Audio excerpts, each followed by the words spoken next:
Assertion और reasoning है, solution to any problem generally requires making reason from long term goals to short term goals and so on. अगर आप किसी solution की तरफ जाना चाहते हैं किसी प्रॉब्लम को लेकर के, तो आपको जो रीजन क्रिएट करने होते हैं वो लॉन्ग टर्म गोल बनाना होता है और फिर शॉर्ट टर्म गोल बनाना पड़ता है, और इस तरीके से आपको आगे चलना पड़ता है। सही है, गलत है? Generating short-term goals are necessary for finding the most suitable solution for the problem. Short term के लिए जो गोल्स होते हैं उनको बनाने से हम सुटेबल सॉल्यूशन की तरफ जा पाते हैं। सही है या गलत है? आपको और हमें पता है कि अगर हम बात करें प्रॉब्लम सॉल्विंग की, तो सबसे पहले हमें यह देखना होगा कि एक माइंड की कैपेसिटी होती है इंडक्ट करने की, डिडक्ट करने की, कनेक्ट करने की यानी कि लॉजिक, और क्रिटिक करने की। कैपेसिटी को कितने भागों में बांटा जा सकता है? ये रीजनिंग कैपेसिटी है आपकी। जनरली तो इंडक्ट और डिडक्ट ही है सारी दुनिया, लेकिन इसको जोड़ करके लॉजिक और क्रिटिक आ जाता है। तो inductive reasoning, deductive reasoning, logical reasoning and critical reasoning, ठीक है ना, जिसे इवैल्यूएटिव रीजनिंग भी बोलते हैं। क्रिटिकल यानी इवैल्यूएशन का। जब हम इसका इस्तेमाल कर रहे होते हैं तो हम, हाँ नमस्कार दोस्तों, जब हम इसका इस्तेमाल कर रहे होते हैं तो हम प्रॉब्लम सॉल्विंग अप्रोच में जाते हैं। इसका इस्तेमाल करके ही करेंगे। तो हमारे पास दो अप्रोच होती है। एक तो होती है दोस्तों होल टू पार्ट्स, दूसरी होती है पार्ट्स टू होल। राइट? जब हम पार्ट्स से होल कर रहे हैं तो क्या कर रहे हैं? जोड़ रहे हैं, कन्वर्ज कर रहे हैं, यानी कि बेसिकली एसिमिलेट कर रहे हैं। अप्रोच कौन सी है? इंडक्टिव है।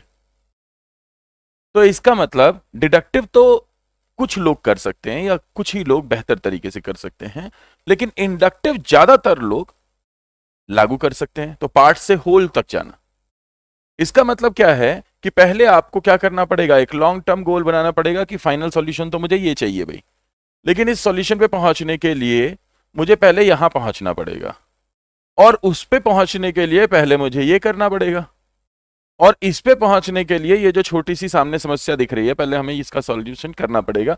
ये जो स्टेप वाइज छोटे से बड़े तक जाने का जो तरीका है, ये क्या हुआ?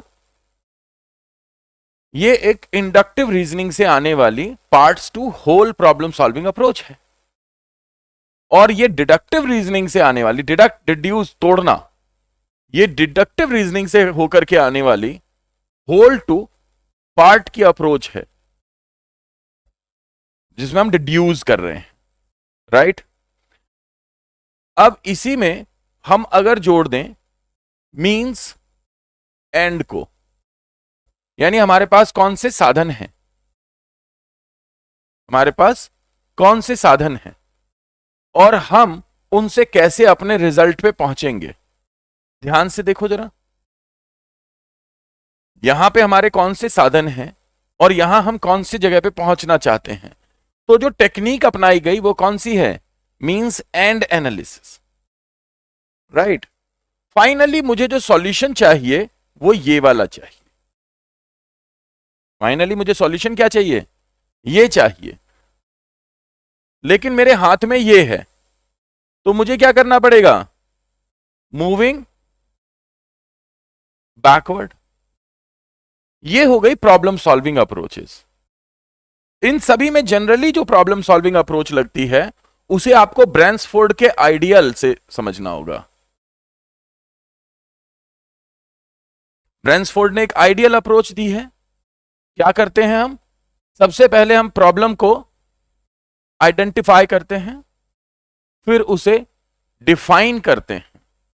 जब उसे डिफाइन करेंगे तब हमारा इवैल्यूएशन चलेगा, फिर हम असेसमेंट करेंगे और क्या करेंगे, फिर हम लर्न करेंगे, लुक बैक, फीडबैक वाली स्टेज, और इसी तरीके से हम प्रॉब्लम का समाधान करते हैं।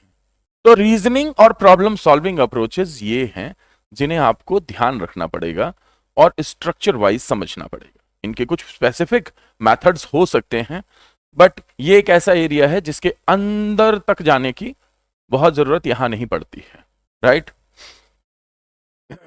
अब ये समझ में आएगा, अगर आप इस कॉन्टेक्स्ट को लगा लेंगे तब आपको पता चलेगा कि इसमें से स्पेसिफिकली एक होल टू पार्ट की अप्रोच की बात कर रहा है कि आपको होल को पार्ट्स में डिवाइड करने पड़ेगा, क्योंकि आप होल को एक पूरी बड़ी प्रॉब्लम के हिसाब से उसके स्पेसिफिक एरियाज को नहीं देख पाते।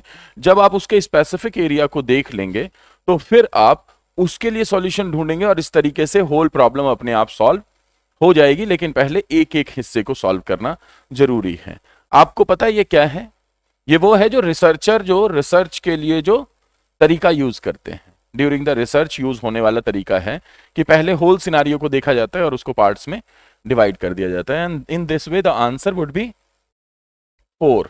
एक्सप्लेनेशन भी करेक्ट है।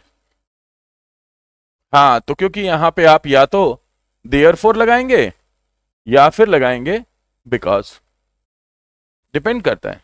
अब आप इसे ऐसे बोल सकते हैं, generating short term goals are necessary for finding the most suitable solution to the problem. पहले आपने क्या बोला? ये वाली लाइन बोली, ठीक है।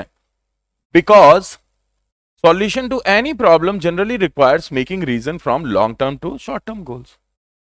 डिफिनेशन आ रहा है पूरा, तो इन दैट वे ये करेक्ट एक्सप्लेनेशन भी है। कौन सी रीजनिंग होती है ये प्रपोजिशनल रीजनिंग है, प्रपोजिशनल इंडक्टिव रीजनिंग।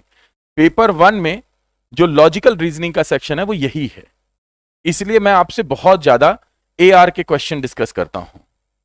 क्यों करता हूं? क्योंकि पार्ट 1 का जो 5 नंबर का जो लॉजिकल रीजनिंग सेक्शन है उसको सॉल्व करते समय ये समझ काम आती है आपके।